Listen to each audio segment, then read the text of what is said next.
Halo semuanya, hari ini kita akan bahas soal yang ini. Pertama yang ditanyain adalah kuat arus yang melalui hambatan R3. Oke, kita tulis dulu diketahui ditanyakan ya. Berarti yang ditanyakannya dulu itu adalah kuat arus yang melalui hambatan R3.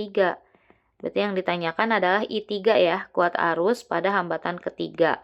Oke, kita tulis diketahui dari soal.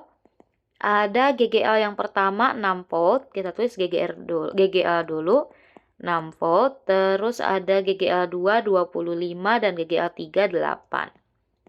25 volt dan GGL 3 adalah 8 volt. Terus R1 adalah 2, R2 adalah 4, R1 adalah 2 ohm, R2 adalah 4 ohm, gitu ya. R1 2, R2 4, R3 1, R4 2. R3 1 dan R4 adalah 2 ohm. Gini ya.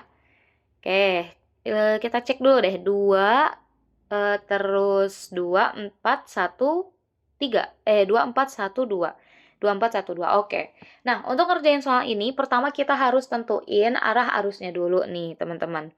Ini kan kita mulai dari yang kiri dulu. Kita asumsiin arah arusnya itu ke sini. Berarti ini nanti ada I1, terus nanti arusnya bakal ngalir ke sini kan. Ini ada I3, terus ke bawah nanti bakal I2. Kayak gitu. Terus nanti ke sini akan ada arus juga yang besarnya bakal sama dengan I3. Nah, kenapa kok sama nih ya I3? Nah, kenapa sama dengan I3? Karena kalau kita perhatikan R4 sama R3 itu dirangkai secara seri. Yang mana kan ini gak ada percabangan ya di sini tuh. Kita lihat nih, dari sini ke sini, terus ke atas, ke sini kan gak ada percabangan. Maka arusnya yang mengalir bakal sama besar. Sehingga di sini arus yang ngalir pada R4 sama R3 itu bakal sama besar, yaitu sebesar I3. Tapi kita nggak tahu sih berapa besar I3-nya ya, kayak gitu. Nanti kita cari. Nah, setelah kita tentuin arah arus, kita akan tentuin arah loop. Arah loopnya bebas sebenarnya, kita asumsiin ke sini aja ya. Kalau ke sini berarti berlawanan searah jarum jam. Terus untuk arah yang loop yang kedua, ini juga sama, kita arahnya ke sini aja. Oke. Kita ini anggap loop 1 dan ini kita anggap sebagai loop yang kedua. Oke, sekarang pertama yang harus kita lakuin adalah tinjau dulu arus di suatu percabangan. Yang mau ditinjau di cabang mana boleh, mau di cabang A, mau cabang B juga bebas. Kita tinjau arus di cabang A aja ya. Nah, kita akan gunain hukum 1 Kirchhoff, yaitu total arus yang masuk harus sama dengan total arus yang keluar. Nah, kayak gini ya. Kita lihat di sini, ini kan percabangannya ya, titik A yang kita tinjau. Arus yang masuk itu adalah I1. Oke, terus keluar menjadi I3 dan menjadi I2. Oke, berarti yang masuknya cuma I1 aja ya. Berarti I1 sama dengan I2 ditambah dengan I3. Kayak gitu. Oke, udah kita tulis aja kayak gini ya persamaannya. Ini persamaan yang pertama. I1 sama dengan I2 tambah I3. Oke, setelah tinjau arus di titik A, sekarang langkah yang kedua kita akan tinjau loop yang pertama dulu, boleh. Nah, untuk tinjau loopnya, kita gunain hukum kedua Kirchhoff, yaitu total GGL ditambah total IR itu harus sama dengan 0. Nah, kita lihat nih ke gambar. Di sini kan arah loop searah perputaran jarum jam ya. Jadi ke sini kan, terus kita GGL dulu nih. GGL yang pertama kali ditemui oleh arah loop itu yang panjang dulu kan. Yang panjang itu adalah kutub positif namanya. Berarti GGL 1 bakal bernilai positif. Jadi GGL 1. Terus GGL yang kedua gimana nih? Oke, kita lanjutin. Arah loop dari sini kan ke sini, terus ke sini, terus ke bawah nih. Oke, yang pertama ditemui GGL yang kedua itu yang pendek. Yang pendek itu kutub negatif. Berarti GGL 2 bakal bernilai negatif. Gitu ya. Ditambah sekarang arusnya nih yang harus kita perhatiin. Kita hapus dulu ini ya. Oke, arusnya nih sekarang.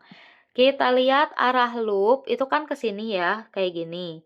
I1 itu tuh searah dengan arah loop, berarti bakal positif. terus ke sini, terus ke bawah lagi kan, kayak gitu. I2 itu arahnya ke bawah, arah loop juga ke bawah tuh, berarti bakal positif juga.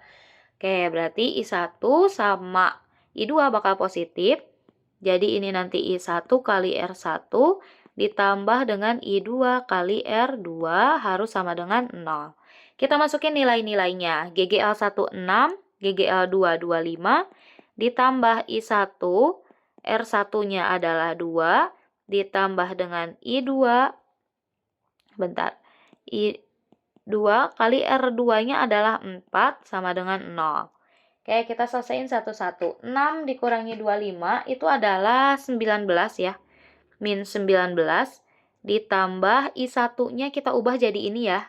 I2 tambah I3. Oke, berarti I2 ditambah dengan I3 dikalikan dengan 2 ditambah I2 kali 4 bisa ditulis 4I2 sama dengan 0.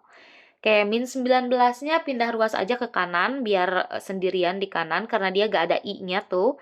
Sekarang I2 kali 2 berarti jadi 2I2, terus I3 kali 2 berarti tambah 3I2, 3I3, 2I3 ya. I3 kali 2 berarti jadi 2I3, ditambah dengan 4I2 sama dengan 19. 19-nya jadi positif. Terus di sini ada yang sama nih. 2I2 ditambah 4I2 itu berarti 6I2 ditambah dengan 2I3 sama dengan 19. Ini kita tulis sebagai persamaan 2. Kayak gitu ya. Terus selanjutnya yang ketiga, langkah yang ketiga kita akan tinjau loop yang kedua. Tinjau loop yang kedua. Ini sama nih ya rumusnya, tinggal kita gunain sigma GGL ditambah dengan sigma IR sama dengan 0. Kita lihat ke gambar. Di sini loopnya kan arahnya kayak gini ya, berarti dari sini ke bawah. Nah, kita lihat nih yang pertama ditemui, yang pendek itu kutub negatif, berarti jadi min GGL 3, GGL ketiga. Terus untuk GGL yang keduanya kita lanjutin dari sini ke atas. Nah, ini yang pertama ditemui yang panjang, kutub positif. Berarti tambah GGL 2. Tambah GGL 2. Oke, GGL-nya udah clear ya. Kita udah beres nih ngurusin GGL. Sekarang kita ke arusnya. Di sini I3 arahnya sama ya dengan arah loop. Kayak gini, ini I3 terus ke bawah, nanti ketemu dengan, nah ini berlawanan nih baru nih. Kita tulis dulu I3 R3 deh ya. I3 R3 dia bakal positif karena dia searah. Tambah I3 kali R3. Nah, kalau dengan yang ini dia berlawanan kan. Dia kan arahnya berarti ke sini ya. Ini arah arusnya. Oh, sorry. I3 R3. Nah, ini arah arusnya kita lihat. I3 positif. Sedangkan nanti, sorry teman-teman. Arah dari I3 yang di sini itu harusnya ke kanan ya. Ke sini nih. Ini adalah I3. Kenapa harus ke kanan? Karena lihat nih arahnya. Gak mungkin ya bertabrakan di suatu titik tuh. Arus itu pasti dia ngalir searah. Dia gak mungkin bertabrakan di suatu titik. Kalau tadi kita arahnya ke kanan, berarti nanti I3 di sini nih, yang I3 dari atas bakal bertabrakan nih dengan I3 yang di bawah. Dan itu gak boleh ya. Berarti Berarti nanti I3 yang di bawah tuh arahnya akan ke kiri. Kayak gitu. Oke, berarti selanjutnya nih, kita lanjutin. Mana? Oke, berarti I3-nya juga bakal positif ya. I3 sama R4 yang di sini bakal positif. R4 sama I3 bakal positif. Oke, berarti tambah I3 dikalikan dengan R4. Terus yang terakhir yang ini nih, I2. Kan arah loopnya tuh ke sini ya. Nah, gini kan arah loopnya. Berarti arah loop sama arah I2 dia berlawanan. Berarti nanti jadi negatif. Negatif I2 dikalikan dengan R2 sama dengan 0. Oke, kita masukin nilai-nilainya. GGL 3 8 jadi min 8. Tambah GGL 2 25. Ditambah I3 dikali R3 adalah 1, ditambah I3 dikali R4 adalah 2, dikurangi dengan I2 dikalikan dengan R2-nya adalah 4 sama dengan 0. Sekarang tinggal kita kurangi. Min 8 ditambah 25 atau 25 kurangi 8 adalah 17. Terus ditambah I3 ya. I3 kali 1 adalah I3. Ditambah I1 kali 2 adalah 2I2. Terus min I2 kali 4 berarti min 4I2. Sorry, ini I1 ya. Sebentar, kok ini? Oh, sorry. Ada kesalahan ya nulisnya. Di sini I3 harusnya nih. Ini I3, berarti ini jadi 2I3 ya. Gitu kan? Kayak berarti I3 tambah 2I3 dikurangi 4I2 sama dengan 0. 17-nya kita pindah ruasin lagi ke kanan.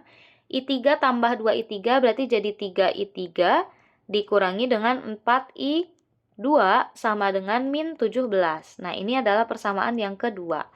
Oke, udah kayak gini. Sekarang kita akan eliminasi ini langkah yang keempat. 4 itu adalah eliminasi persamaan yang kedua dan persamaan yang ketiga. Oke, persamaan 2 itu kan 6I2 ditambah dengan 2I3 sama dengan 19. Persamaan ketiganya adalah 3I3 dikurangi 4I2 sama dengan min 17. Kita pengen eliminasi yang namanya I2, teman-teman, karena kita pengen cari I3. Berarti yang atas kita kalikan dengan 4, yang bawah kita kalikan dengan 6. Karena kita pengen eliminasi yang namanya I2. 6 kali 4 berarti 24 I2. Terus ditambah 2I3 dikalikan dengan 4 berarti 8I3. Terus kita tinggal kaliin 19 kali 4 yaitu 76. Terus yang bawahnya 3I3 kali 6 berarti 18I3. Min 4I2 kali 6 berarti min 24I2. Terus 17, min 17 dikali 6 itu adalah 102, min 102.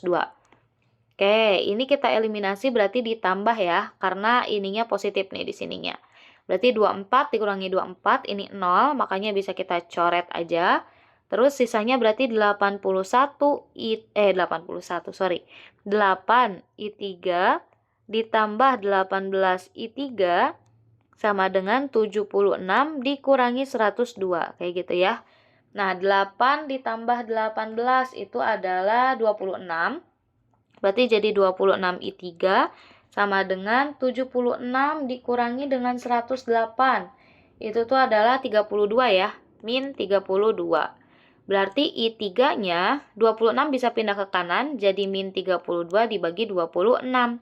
Berarti I3 sama dengan 32 bagi 26 itu adalah 1,23 ya. Min 1,23 ampere. Nah, tanda negatif itu dia cuma nunjukin arah ya. Berarti I3-nya adalah 1,23 ampere. Nah, tanda negatif di sini maksudnya adalah, tadi kan I3 kita arahnya ke kanan tuh. Nah, sebenarnya nih yang seharusnya itu I3 arahnya ke sebelah kiri. Jadi harusnya kayak gini I3 tuh. Jadi yang benar tuh tadi yang, sorry. Jadi yang benar tuh tadi yang awal arah ini gitu. Tapi gak apa-apa sih sebenarnya, arah itu dia nggak merubah ke besar nilainya, cuma menunjukkan arahnya aja kalau arah tuh kayak gitu. Jadi bisa kita simpulin ya, I3-nya tadi adalah 1,23 ampere kayak gitu. Makasih banyak udah mau menonton, semoga videonya bisa membantu.